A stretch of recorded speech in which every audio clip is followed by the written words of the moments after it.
This is a story of a woman whose kindness came from the most unexpected place, and how it transformed her life forever. A story set in the heart of an African city where fate, kindness, and destiny meet in the most powerful ways. Sit back and let me tell you the tale of a poor cleaner and an old woman who changed everything. It was a stormy day in the city. The rain was falling heavily, and the streets were empty except for a few souls braving the downpour. A young woman, Sarah, was walking along the sidewalk, carrying a bundle of cleaning supplies in one hand.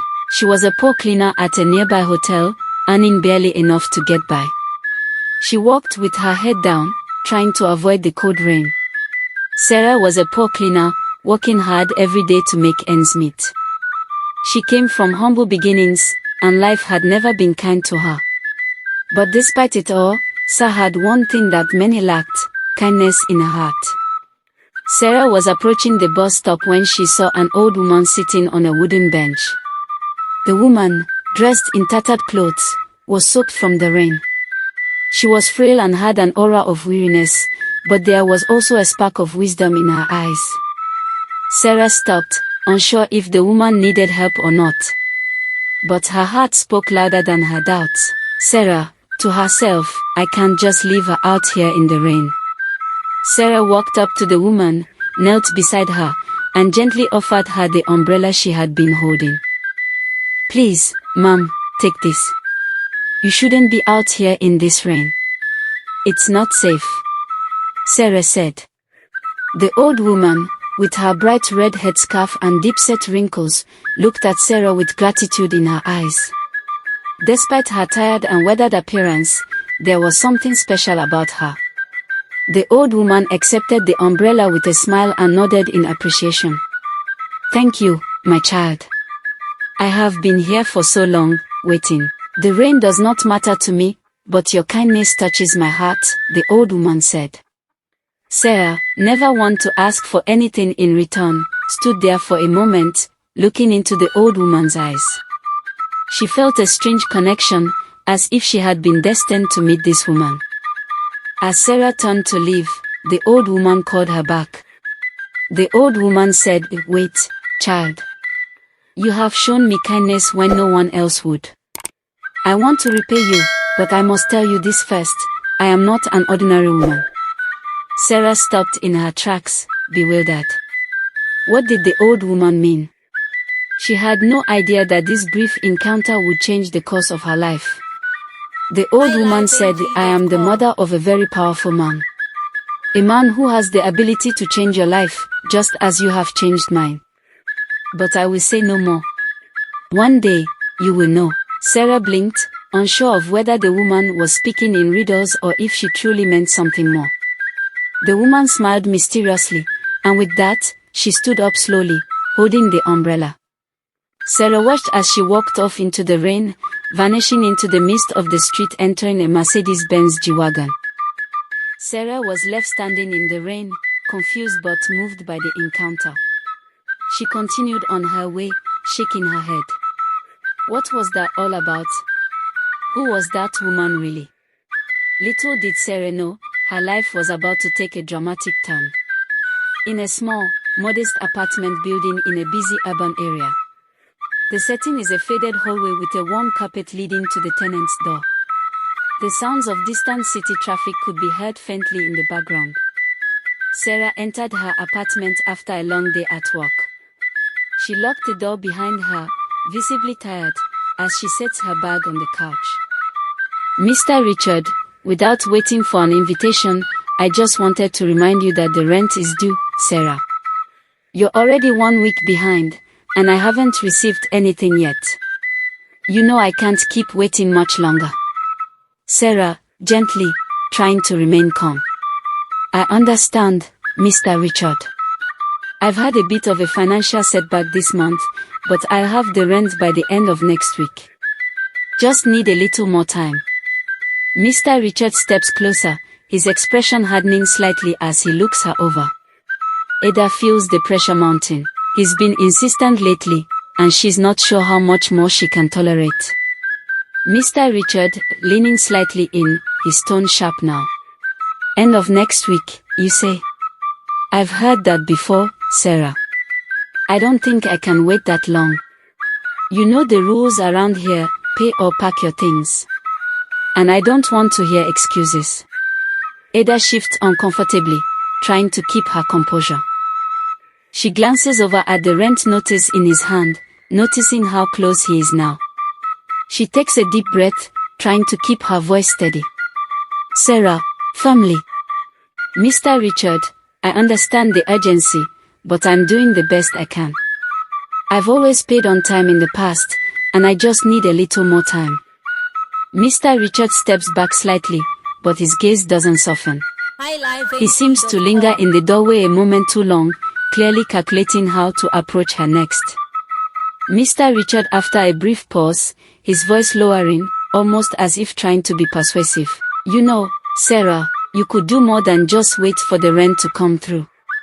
I've been generous with you so far. Maybe we could make a deal. Sarah looks at him with suspicion. She knows where this conversation is going, and she's not comfortable with it. She crosses her arms, standing her ground. Sarah, sharply, now feeling the tension rise. Mr. Richard, oh, I'm not sure what you're implying, but I don't appreciate that kind of talk. I've always paid you what I owe, and I intend to continue doing so.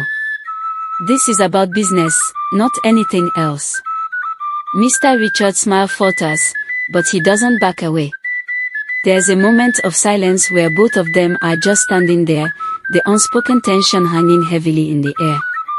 Mr. Richard, gritting his teeth, still trying to push his way.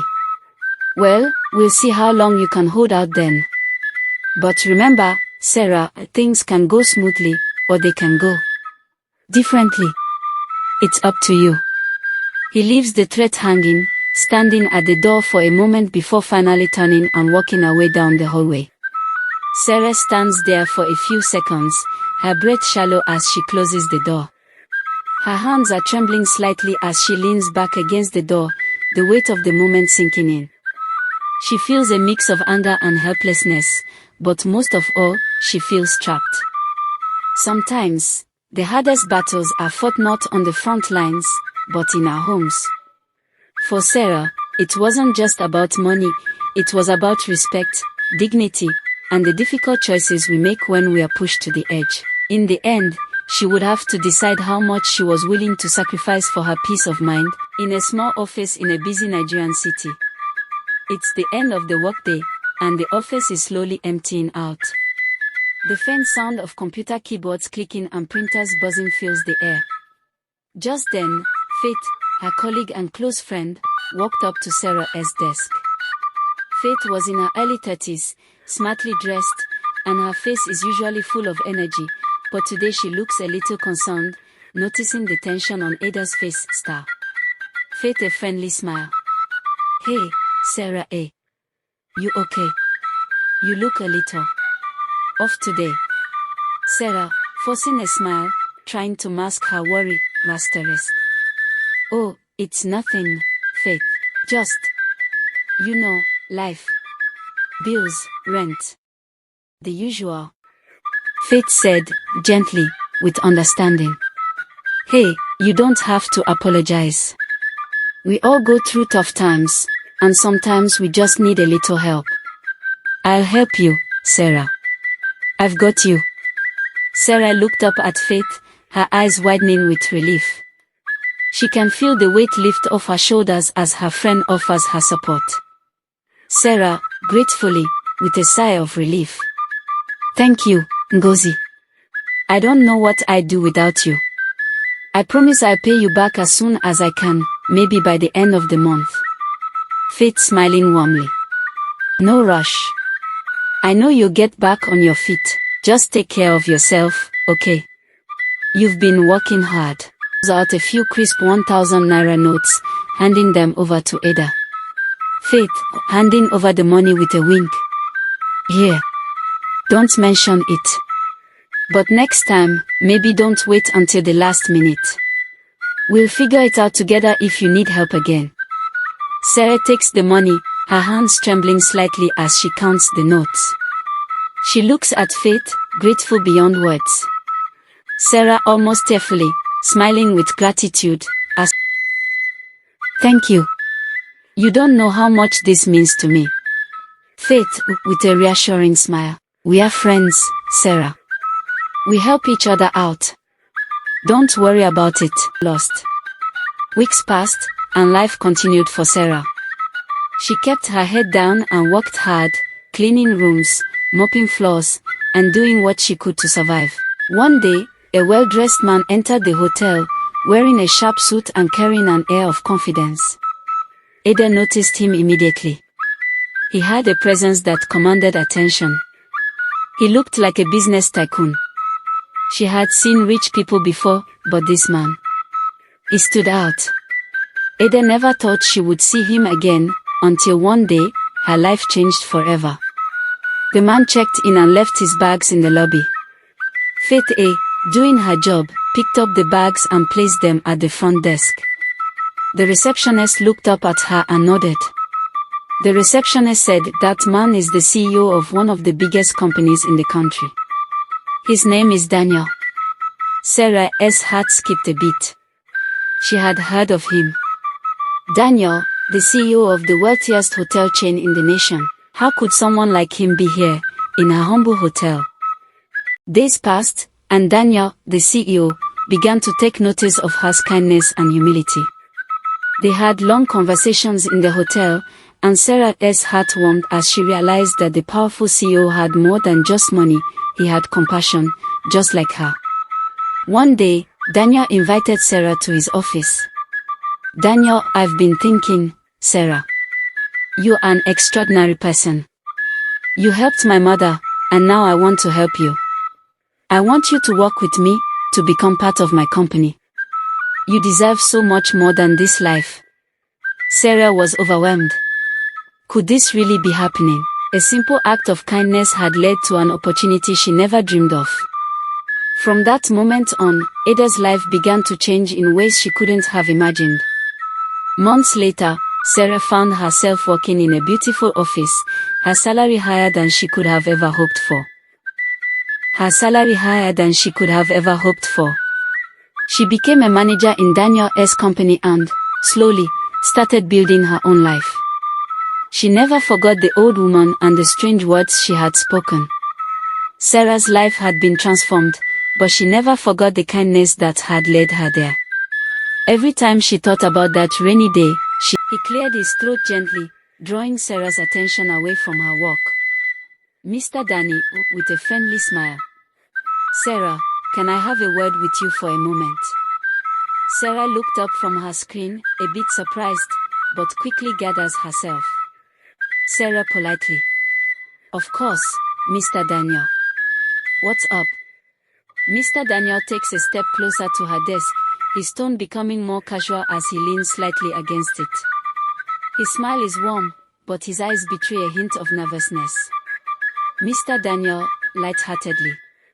"I've been meaning to ask you something. You've been doing a great job lately. Your presentations are sharp, and your work ethic is impressive." He pauses for a moment, trying to gauge her reaction.